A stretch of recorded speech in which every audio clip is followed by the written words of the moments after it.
हाँ जी, हाँ जी, नमस्ते। वंदे मातरम। 5 जनवरी 2023, वीरवार। और विषय है च्यवनप्राश के बारे में। तो माता जी, च्यवनप्राश पे वैसे हमने एक ऑडियो करी हुई है पहले, कि खाना कैसे है, बनाना कैसे है घर पे ही। तो उसी से रिलेटेड आगे की जानकारी, उसका पार्ट 2 समझ लीजिए। तो माता जी, आप करें शुरू। वंदे मातरम सभी को। अभी मैं वन मेले में गई थी, तो वहां पर आप अगर उन वैद्यराज को देखेंगे ना, इतने साधारण हैं कि कोई पहचान भी नहीं पाएगा ये इतने बड़े वैद्यराज होंगे। तो ऐसे बात निकली कि च्यवनप्राश क्या है। देखो, सबको मालूम तो यही है, च्यवन ऋषि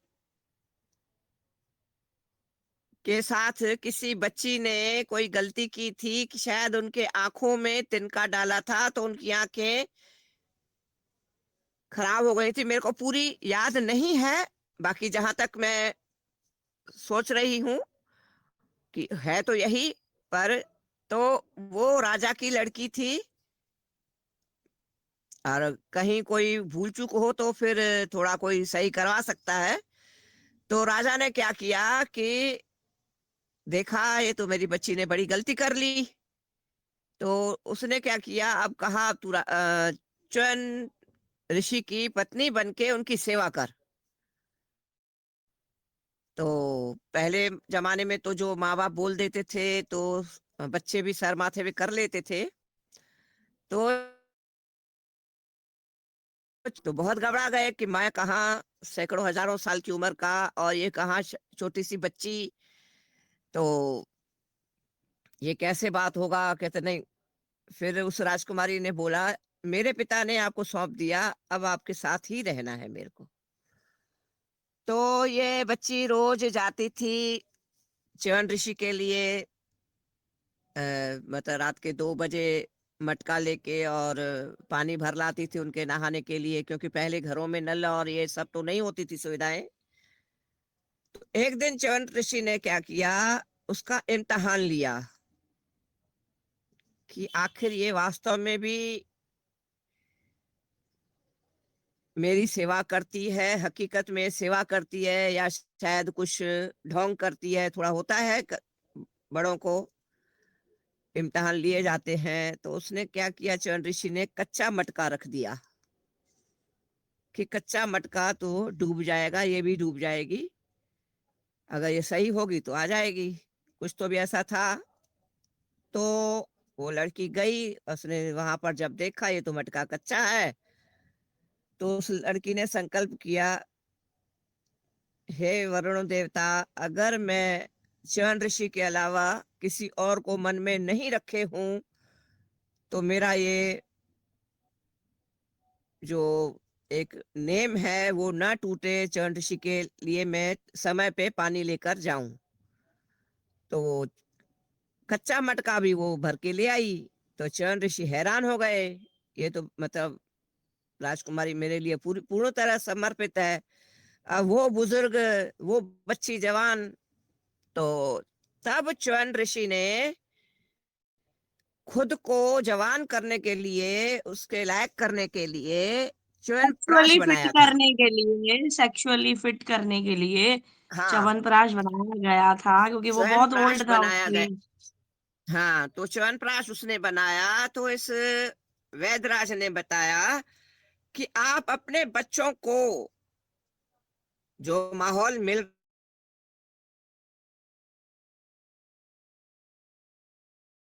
आज नहीं आ रही आपकी। पढ़ाई में भी है, दोबारा बोलो आप अपने बच्चों बच्चों को, को, क्योंकि छोटे छोटे बच्चों को च्यवनप्राश खिलाकर उनको और जल्दी युवा कर रहे हो, जो बहुत घातक हो रहा है। च्यवनप्राश नहीं खाना चाहिए। ये उस एक महर्षि, आज के युग में उसको हम महर्षि की ही उपाधि देना उचित समझूंगी मैं। तो बहुत वो इतने सीधे साधे है ना, मैं कहूँ लगता ही नहीं है कि वो इतने महान होंगे, इतना साधारण रहते हैं वो। तो जो मैंने सुना, मैंने नविता को बताया था, तो चलो आज आपको भी पता पड़ गया, तो आप कोशिश करें कि और जो मैंने च्यवनप्राश बनाना सिखाया है, वो केवल आंवला, सोना चांदी है, जो हमारे शरीर के लिए ज़रूरी है, और गरम मसाला है, वो चलेगा। ये मार्केट वाला जो भी है, अगर कोई अच्छी चीज़ बना रहा है उस हिसाब से, बाकी तो बहुत तरह से तो गड़बड़ ही मिल रहा है, तो वो चीज़ें गड़बड़ वाली भी नहीं खानी है, जो ढंग से बना रहा है वो भी नहीं खाना है, क्योंकि इससे और मतलब माहौल बिगड़ेगा। एक्चुअली एक्टिव हो जाएंगे आप। और एक्चुअली में जब असेंशन का टाइम है हमारा, तो हम लोगों को जब हम सेक्सुअली थोड़ा-सा ब्रह्मचर्य जैसे समझ लो पालन करेंगे, तभी मेडिटेशन हमारा अच्छा हो पाएगा। एक ये भी वे है असेंड होने का और मतलब स्पिरिचुअली एक्टिव होने का, ब्रह्मचर्य पालन। तो इस वजह से च्यवनप्राश वही सोच समझ के खाएँ। आप लोग सेक्सुअली ज़्यादा एक्टिव हो जाएँगे, तो फिर आप मेडिटेशन से और फिजिकल हेल्थ कहीं न कहीं फिर ऊर्जा आपकी प्राण शक्ति कॉम्प्रोमाइज़ होगी।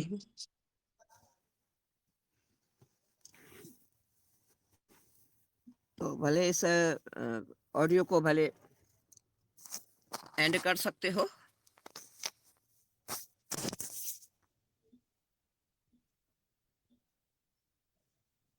कोई सवाल हो तो पूछ सकते हो। मैं तो अभागा हूँ, मैंने पूरी ऑडियो सुनी नहीं। बट आई होप कुछ अच्छा ही डिस्कस हुआ होगा। तो अभी 13 लोग हैं, किसी का कोई भी इसके ऊपर क्वेश्चन हो, कोई बात कहनी हो तो कहें।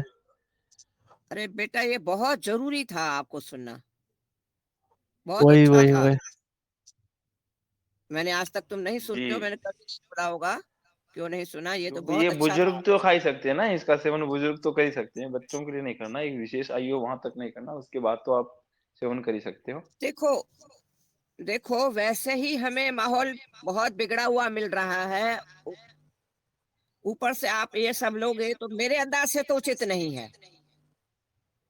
जैसे 70 साल की बुढ़िया माई हैं, 75 साल की आयु पा ली उन्होंने, उनके शरीर के अंदर पावर अब कम है, नहीं, मतलब देखो, चलने फिरने में कुछ तो पावर शक्ति कम मिलती वाली है बात इससे अलग चीज है, और ये बॉडी के कामुकता अंदर। वाली बात अलग चीज है बेटा।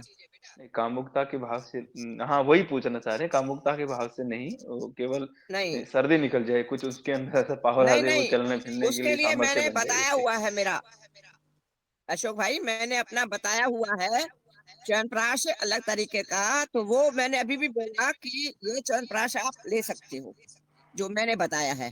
और जो मार्केट से मिल रहा है, अगर सही मिल रहा है तो भी नहीं लेना है, गलत मिलना है तो वो भी लेना ही नहीं है। ठीक है। जी जी, बिल्कुल बिल्कुल माता जी। और वो जो उस दिन हम बात कर रहे थे एक्यूप्रेशर के पॉइंट की, मैंने आलोक जी के पास भी भेज दिया है, अपने इस ग्रुप में भी भेज दिया है। रक्त बढ़ाने के लिए ये ट्रीटमेंट है जो तिल्ली को नरिशमेंट करता है।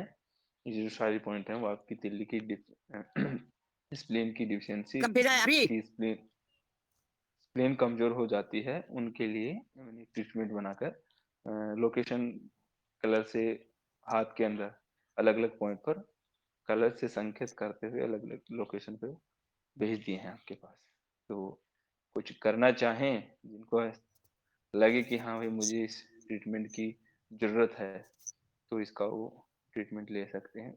आलोक जी, आपके पास भेज दिए हैं हमने, आपने देखा है नहीं देखा? जी जी, यहाँ देखे हैं। भेजा क्या चीज है भैया?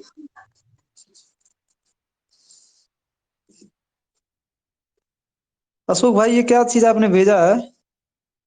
ये पॉइंट भेजे हैं, आप उस दिन ब्लड के लिए बोला था माता जी ने कि ब्लड के लिए आप एक बना के भेजो प्रोटोकॉल, कौन सा पॉइंट अच्छा कहाँ लगता है। तो ये कलर चिकित्सा के माध्यम से, मैग्नेट तो आपके पास उपलब्ध नहीं है, तो ये कलर चिकित्सा के माध्यम से आप जहां जहां जो लोकेशन भेजी है, उस लोकेशन पे जी। जो कलर अंकित किया गया है, उसी कलर को आप लगाकर अपना स्वास्थ्य ले सकते हैं।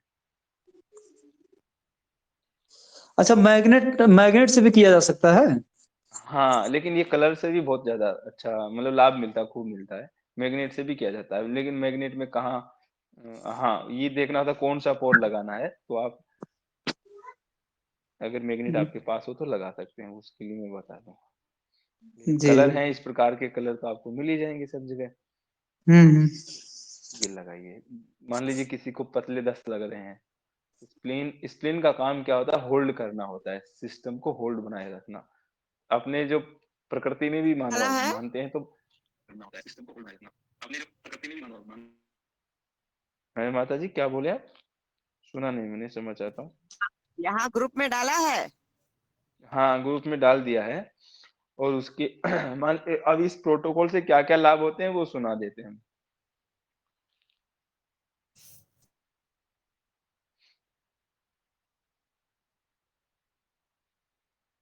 ग्रुप में डाला जी, डाल दिया ग्रुप में। कब? अभी 10-15 मिनट पहले ही डाला है। हो गया होगा, आधा घंटा ठीक हो है, गया ठीक होगा।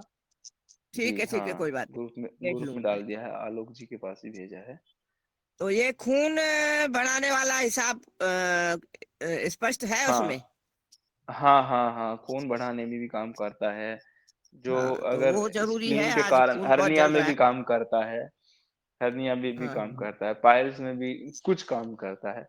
जो होल्ड का काम है ना, वहां पर काम करता है।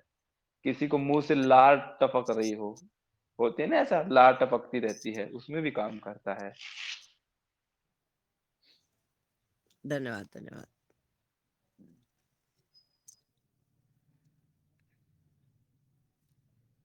राजू भाई कुछ बोल पाओगे अभी? हेलो। हाँ जी। हाँ जी, आज गला बहुत ज्यादा खराब है आज, पर आज सीखने को बहुत कुछ मिला है आज। चलो कोई बात नहीं है। हाँ जी। आज अशोक भाई तुम बताना चाहो तो कुछ तुम बता दो। कहाँ गया अशोक? चला गया लगता है। हाँ, माता जी बंशीलाल, वंदे चमत्कार तो मातरम। मैं पढ़ूंगा आपने।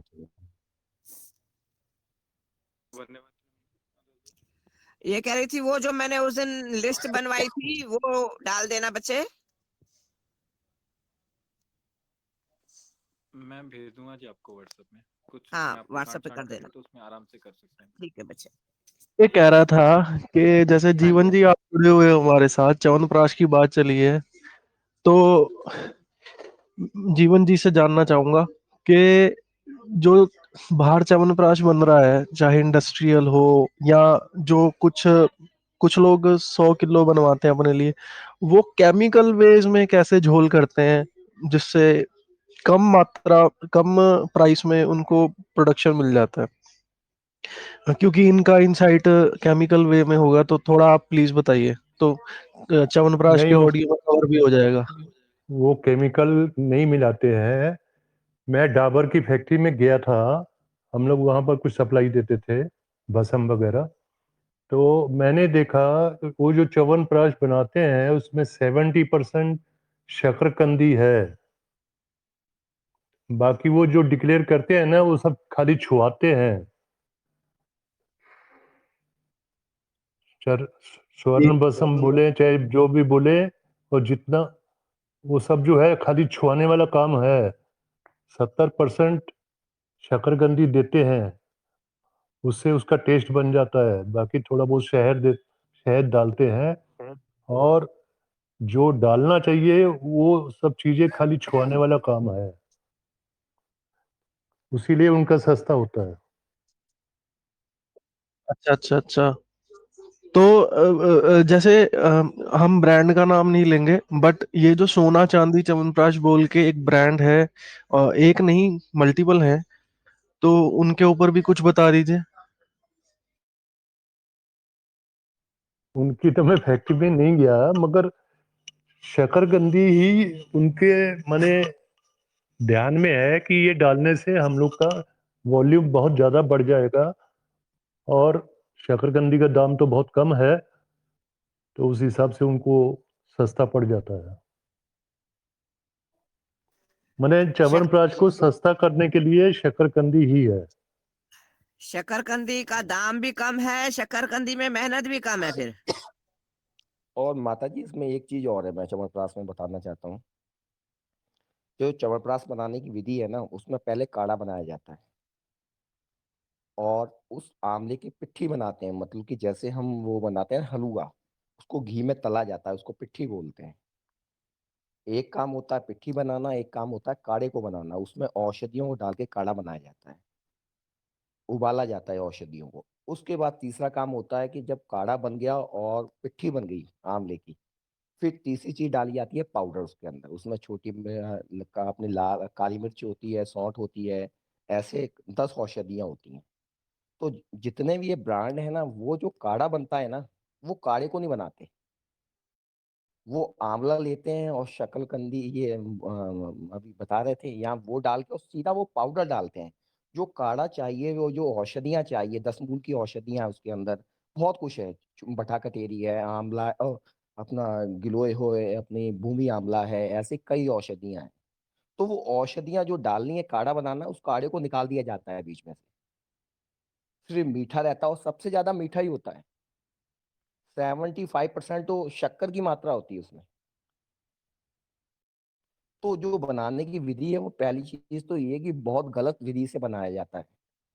और अगर प्योरिटी देखनी है च्यवनप्राश की, आप कभी भी देखना, कोई ब्रांड का हो, चलो मैं नाम नहीं लेना चाहता हूँ, फेमस ब्रांड है आजकल। तो अगर आपको जुकाम हुआ है, आप च्यवनप्राश लेंगे, जुकाम आपको और ज्यादा हो जाएगा। ऐसा होना नहीं चाहिए। हेलो। हाँ जी जी, हाँ जी, मैं सुन रहे। हेलो। हाँ एक जी, बोलो। एक एक आपकी आवाज पार्ट डाल ठीक दिया आ जाए। रही है। हाँ जी। तो एक पार्ट को बीच में से निकाल दिया गया जो काले का था, क्योंकि च्यवनप्राश मैं भी बना रहा हूँ, आज से 5 से 7 साल हो गए हैं।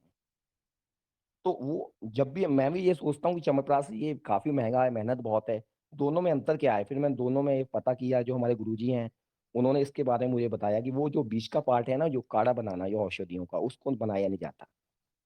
सिर्फ औषधियों का पिट्ठी बनाते हैं आंवले की, और उसके बाद जो औषधियां हैं जो ऊपर से डाली जाती हैं पीस के पाउडर करके, वो उसमें डाल दी जाती हैं। तो पूरी औषधियां उनमें अगर डलती हैं तो 8 से 10 औषधियां होती हैं। और नॉर्मल सी बात है, 40 से 45 औषधियां डलती हैं उसमें। और कुछ लुप्त हो चुकी हैं, वो मिल ही नहीं पा रही हैं। ककोली, शीर ककोली, ये तो ऐसी हैं, लुप्त हो चुकी हैं। उसकी जगह हम अश्वगंधा और सितावट डालते हैं, बिदारी कंद डालते हैं, ये कुछ भी नहीं डालते। और 10 मूल की औषधियां, 10 औषधियां होती हैं जो वात को नॉर्मल करती हैं। और वैसे च्यवनप्राश देखा जाए तो तीनों चीजों को नॉर्मल करता है, वात को, पित्त को और कफ को। उसका सबसे बड़ा नुकसान का आज का कारण है, वो शक्कर की मात्रा 75 है। ऐसा होना नहीं चाहिए। तो वो च्यवनप्राश है ही नहीं, वो पूरी शक्कर है।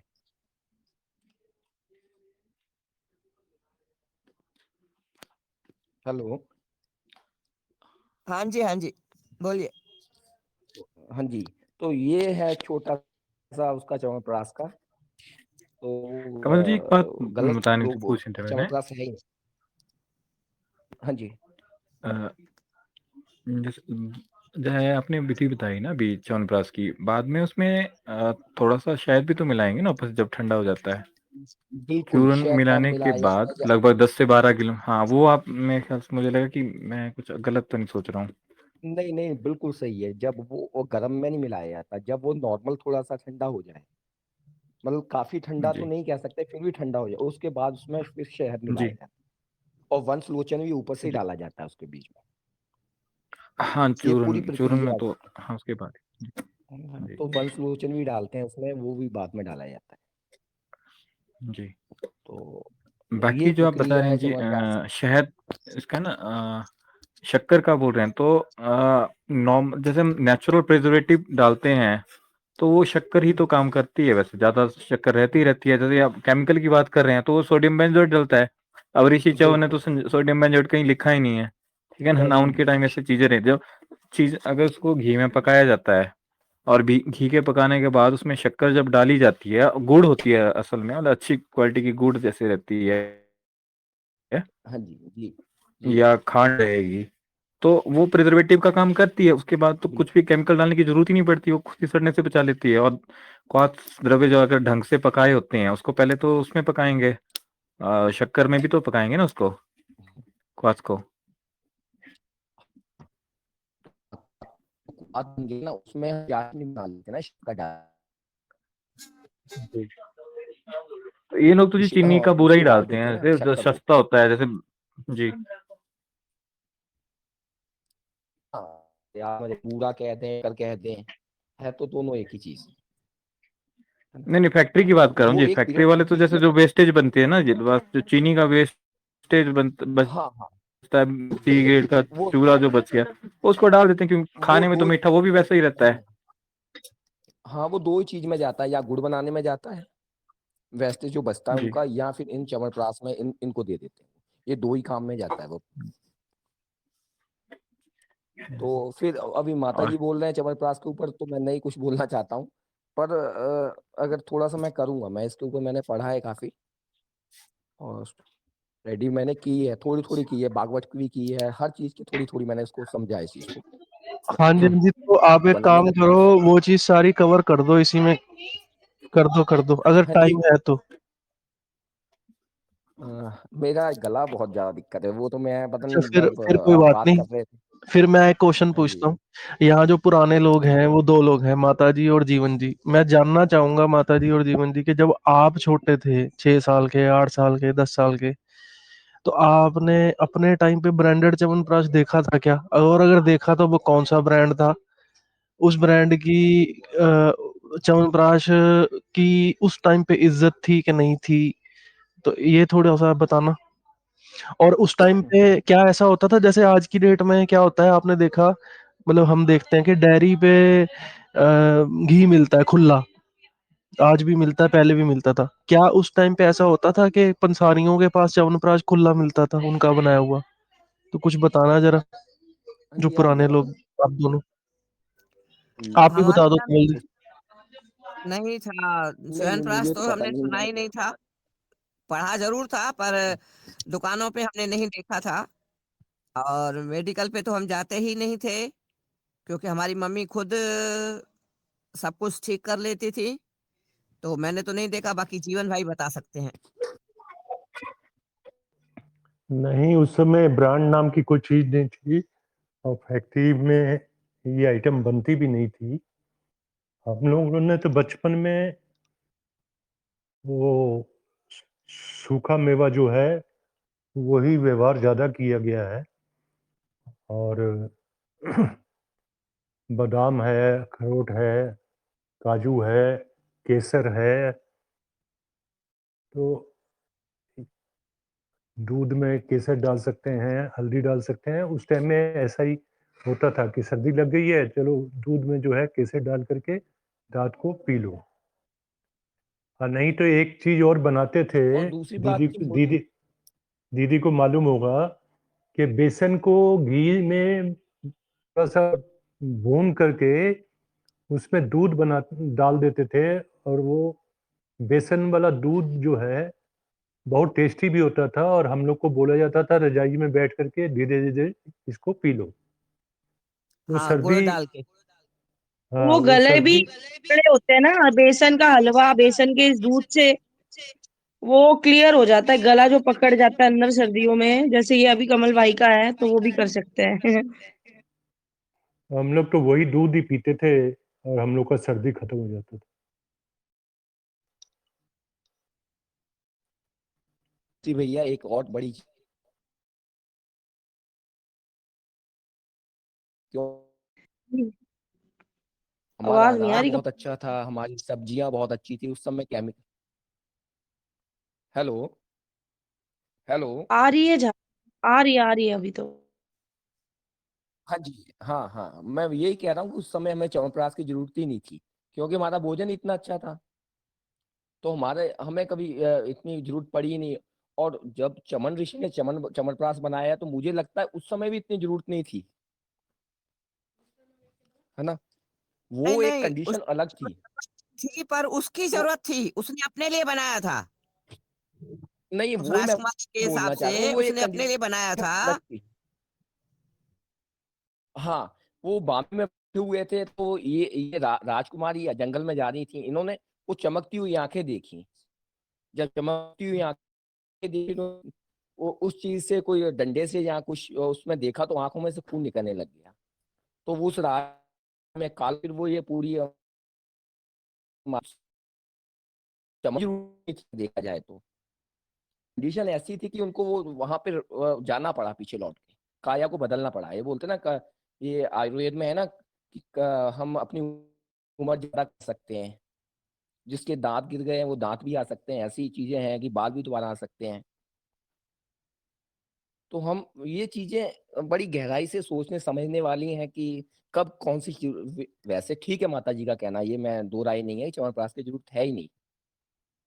मैं तो आज भी कहता हूँ कि कोई औषधि की जरूरत नहीं है, अपना भोजन अच्छा कर लें और फल सब्जियां लें।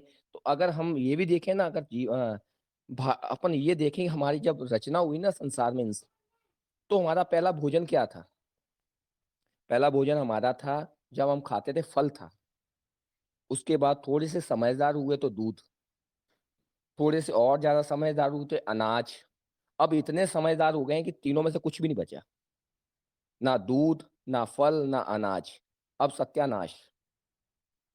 अब ये बर्गर आ गए, पिज्जा आ गया, पता नहीं इसको किसी गिनती में नहीं लाया जाएगा, तीनों में से कुछ भी नहीं।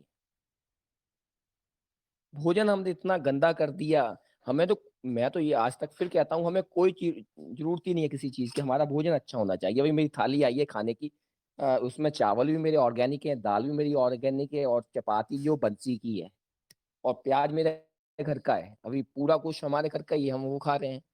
मेरा गला पे 4 दिन से मैंने कोई औषधि नहीं ली, ठीक हो रहा है। वो नेचर करेगा ना, उसमें हम कुछ नहीं कर सकते। हेलो। बस ये मैंने कब समझ में आएगा लोगों को? बस बात बस छोटी। हम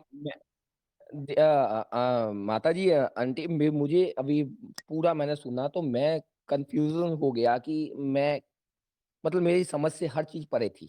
मैं अपनी अपनी मन की बात बताता हूँ, मैं इसलिए बोला ही नहीं कि अब इंसान, अगर हम 25 तरह की उनको विधियां बता दें हेल्थी रहने के लिए कि आपको ये भी करना है, आपको ये भी करना, बंदा कर ही नहीं पाएगा इंसान उस चीज को। हम सिर्फ बात करें सिर्फ भोजन की, जिससे शरीर ऊर्जा मिलती है और शरीर चलता है। हवा बिल्कुल पे आप बिल्कुल। कंट्रोल नहीं कर सकते, हवा जो मिलनी है, हवा तो आपको वो मिलनी है।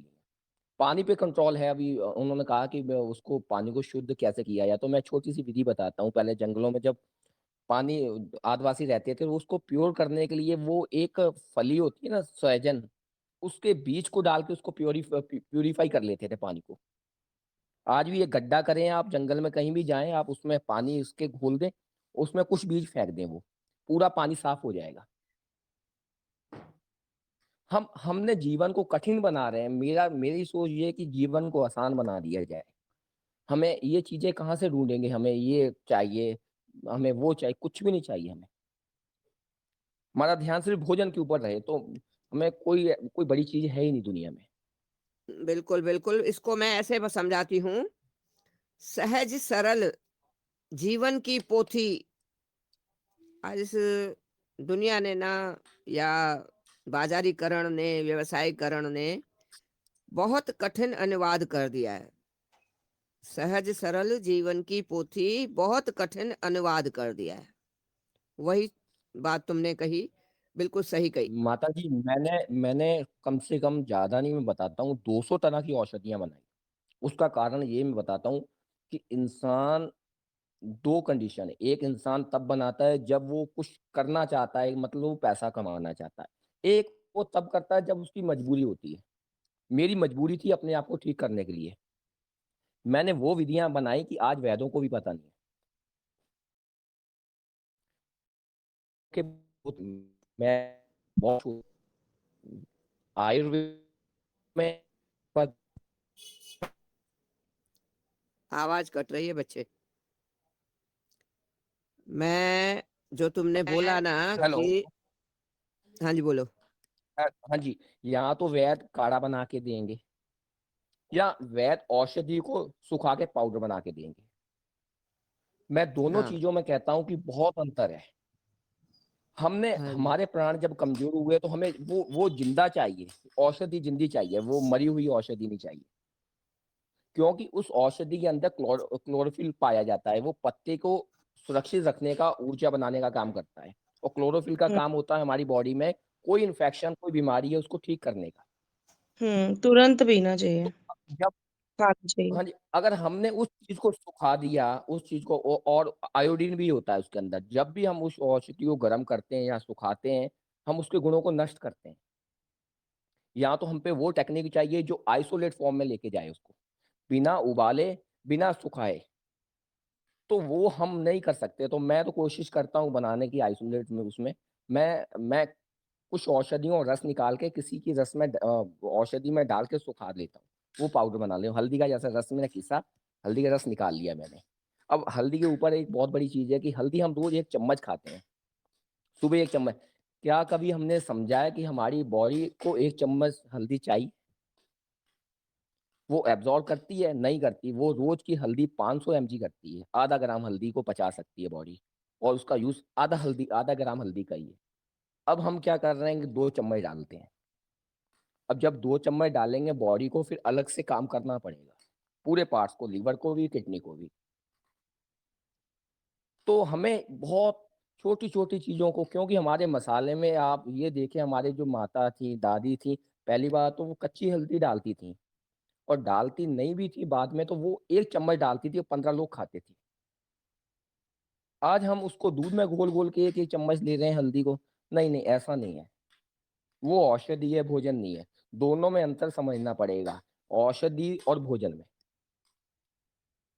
अगर दोनों को एक साथ लेके चलेंगे तो वो ठीक नहीं है। भोजन जरूरत है शरीर की, औषधि जरूरत नहीं है। कुछ समय के लिए चाहिए औषधि हमें।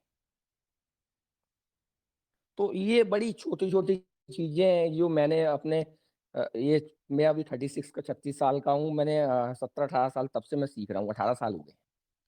कई गुरु रहे मेरे, जिसने मुझे सिखाया मेरे वही गुरु, और यहाँ से सीखने को मिला, वहां से मैंने सीखा भी, अपने आप को ठीक करने के लिए, किसी को ठीक करने के लिए नहीं,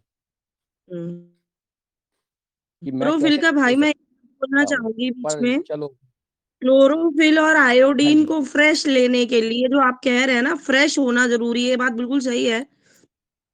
क्योंकि क्लोरोफिल जो कोई भी ले सकता है easily, even better than wheat grass juice, क्योंकि उसमें भी अगेन क्लोरोफिल है। तो सिंपल पालक हो गई, वॉश किया, मिक्सर ग्राइंडर में आपने उसको थोड़ा सा पानी डाल के चर्न कर दिया, और 2 मिनट के अंदर, जैसे 1 मिनट में, 1 मिनट से 2 मिनट के अंदर उसको आप गिलास पी जाओ, तो वो जी। भी एक आपको क्लोरोफिल देगा। तो उससे भी आपकी मतलब कई डिजीजेस हील होंगी, और कई तरीके से आप मतलब हेल्दी हो गए, एनर्जाइज हो गए। तो आपको मतलब बहुत खून भी बढ़ेगा इससे आपका। तो इसका एक बिल्कुल। तरीका बहुत ही कोई भी कर सकता है, सामान्य से सामान्य इंसान, बस 2 मिनट में पीना है। चर्न करा, ग्लास में डाला और गट पी गए। तो हमने इसको कठिन हमने कर दिया, टैबलेट की फॉर्म में ले गए, पाउडर की फॉर्म में ले गए, फिर हमने उनको ऐसे करना। एक पेशेंट, मैं कहता हूँ कि उसकी समझ में नहीं आता क्या करूँ क्या ना करूँ। मैं भोजन से सिखाता हूँ, जैसे आप भोजन, भैया अच्छा खाना खाएं आप, क्योंकि सबसे बड़ी चीज आप देखें, एक बंदा बीमार है, ऊपर से डॉक्टर बोलता है कि आप खाना खाना बंद कर दें आप। तो मैं ये कहता हूँ अब ज्यादा खाना है आपने, क्योंकि एक तो आप बीमार है, उसको वो बीमारी को ठीक करने के लिए, एक रिपेयर होने के लिए, तो वहां पे हमारा भोजन बंद कर दिया जाता है। हेलो।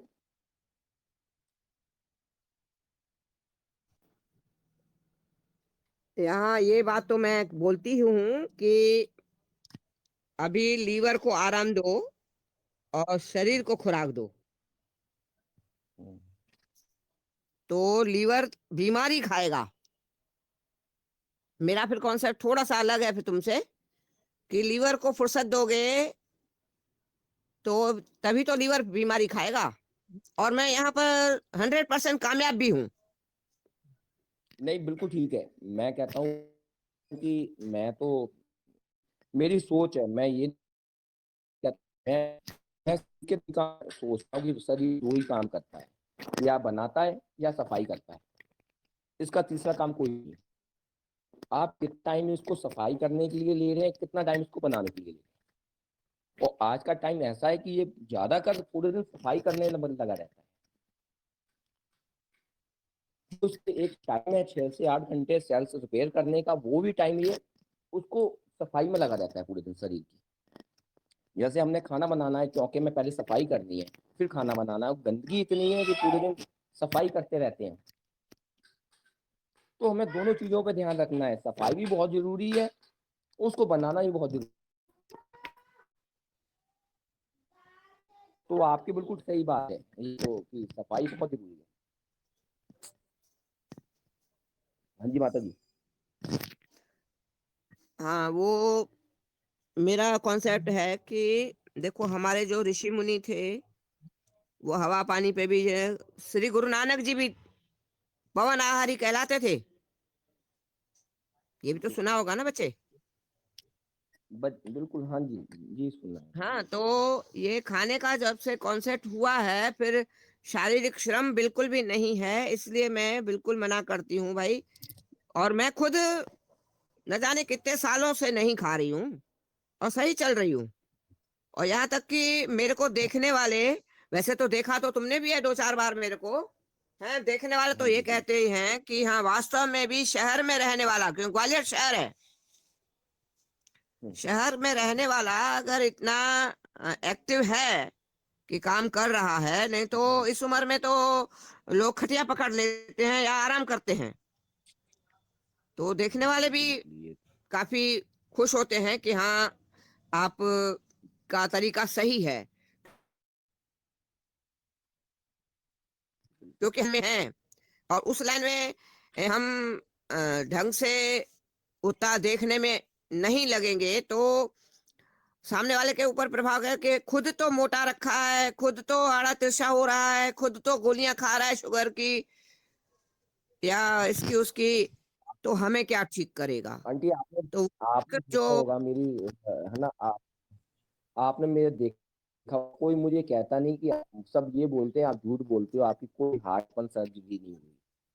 वो मुझे हाँ हाँ देखते हैं, हाँ वो हंसते हैं बिल्कुल कि यार आपकी बिल्कुल एक्टिव हो। पर्सनैलिटी आपने देखा वो ही है। सब एक तो देखो, हाँ वो तो एक तुम्हारे को ना माहौल स्वस्थ मिल रहा है, गांव का, खेत खलियान का, और मिट्टी से जुड़े हो, और फिर ऑर्गेनिक ले रहे हो, अपने घर का बना हुआ हो सकता है, तुम चूल्हे का भी थोड़ा बहुत बना रहे हो, तो उसका माहौल बना का रहे भी हैं, फर्क मिट्टी की पड़ता है बना रहे बच्चे। शहर वाला तुम्हारे जितना तो सरवाइव कर ही हैं। नहीं पाता जितना तुमने सरवाइव किया है ना। शहर में वाला तो कब का टिकट कट चुका होता। ये तुम्हें वहां पर पूरा तो खेत पड़े हैं, क्या तो सुंदर स्वस्थ हवा है, आनंद आ जाता है वहां पर। तो माहौल का भी फर्क पड़ता है, खान पान का भी फर्क पड़ता है, और जो शहर में होता ना इतना सरवाइव कर ही नहीं पाता। ये तो बिल्कुल सही है। तुम अपनी उम्र से कम ही लगोगे, 2 साल ज्यादा नहीं लगते हो, इतना तुमने अपने हाँ आप को बैलेंस बना लिया ऑर्गेनिक वगैरह से या जैसे भी। तो मैं तो ये हंसता तो हूँ बिल्कुल कि नॉर्मल व्यक्ति तो लोहे का बन जाएगा, जब मैं इतना मतलब मेरी कम से कम 1 फुट तो मुझे चीरा गया है, पूरा ऊपर से लेकर पूरा पेट मेरा। और हार्ट ओपन सर्जरी बहुत बड़ी सर्जरी है, फिर भी मैं इतना फिट हूँ। अगर एक हेल्थी आदमी, मतलब हेल्थी का मतलब जिसका कोई पार्ट नहीं बदला गया, जिसको कोई, वो तो बहुत जल्दी रिपेयर हो सकता है। बिल्कुल बिल्कुल, पर उसको वो माहौल तो मिले। जो इंसान हाँ ये 500 चीज स्क्वायर फुट के ये फ्लैट चीज में में कभी अंदर ही भी बंद है, बहुत लेटरिन भी अंदर, बाथरूम भी अंदर, किचन भी अंदर, वॉशिंग मशीन भी अंदर, वॉश बेसन भी अंदर, तो उसको क्या आंटी मिलेगा। ये चीज भी चाहिए कभी कि माहौल मिले, माहौल हमें बनाना पड़ेगा। मुझे लोग कहते हैं कि आप खटिया से हम डॉक्टर या घर वाले बोलते थे खटिया से मत उठना।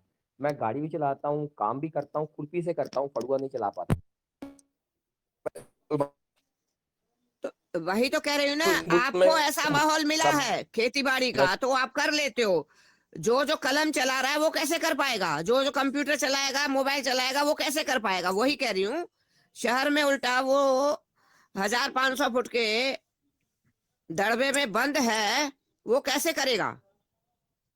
तो ये फर्क तो ये पड़ गया है ना, हमें जो नौकर बना के इन्होंने इस कदर बेहोश कर दिया है कि हमें कुछ समझ में नहीं आता है। हम बच्चे पालें कि कहीं आगे पीछे भी सोचें। ये बहुत कुछ बिगड़ा है बेचा। तुम किस्मत वाले हो जो तुमको गांव का माहौल मिला और खेती बाड़ी किसान के बच्चे हो, जो तुमने कवर कर लिया अपने आप को, वरना तो ये भूल जाते अभी तक जिंदा भी होना। अभी तक तो सब हाँ कुछ ने बढ़िया बिल्कुल, होता। ये कि बढ़िया है, अपना खा पी रहे हैं, कोई वो बस बस खुश रहो, हर कोई अपने बच्चों को अपने हाथों से निभाए। अच्छा माहौल तुमको मिला है, मैं तो अरदास करती हूँ सबको ऐसा माहौल मिले कि अपना उगाएं खाएं, ऑर्गेनिक हो तो कभी बीमार ना हो।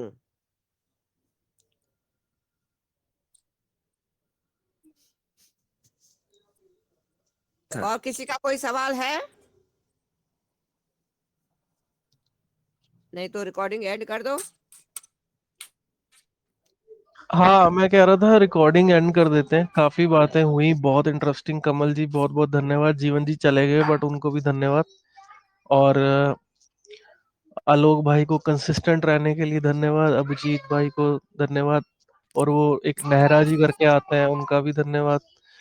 और मीनाक्षी दीदी जाके वापिस आई हैं, इनको भी धन्यवाद। रेशमा जी आई हैं। रेशमा जी अगर आप सुन रही थी तो पूरा आपका धन्यवाद, नहीं तो कल आप धन्यवाद की पात्र बने पूरा टाइम रह के। और प्रमोद जी आपका धन्यवाद। नो नेम भैया आप सुन रहे हैं, बहुत धन्यवाद। होप आपको बहुत हेल्प हो रही होगी और आप भी हेल्प करें शेयर करके चीज़ों को। ग्रुप में जुड़े रहें, कल जुड़े 6 बजे। और एंड करते हैं इस ऑडियो को। बहुत बहुत धन्यवाद। वंदे मातरम। जी हेलो। भैया वंदे मातरम। जी जी बोलिए तो बोलिए। हाँ मैं ये बोल रहा हूँ कि आज और कल की ये जो ऑडियो रिकॉर्डिंग है वो कृपया भेज देंगे ग्रुप में या फिर पर्सनल चैट पे मेरे। मैं ग्रुप पे ही डाल देता हूँ। आप ग्रुप ठीक पे है, ही डाल दे सकते हैं। अच्छा है ग्रुप जी। पे आज और कल की कह रहे हैं आप? कल की हाँ कल की भी और आज की भी। ठीक है, मैं फॉरवर्ड कर देता हूँ ग्रुप पे। पहले ठीक बंद है, करो ना चैट, रिकॉर्डिंग। ठीक हाँ है हाँ कोई बात नहीं। तो ठीक कल जुड़िए 6 बजे। ठीक है जी। ठीक है जी वंदे धन्यवाद। मातरम। जी जी, बाकी कमल जी आप अपना ध्यान रखें। वंदे मातरम। वंदे मातरम। बंद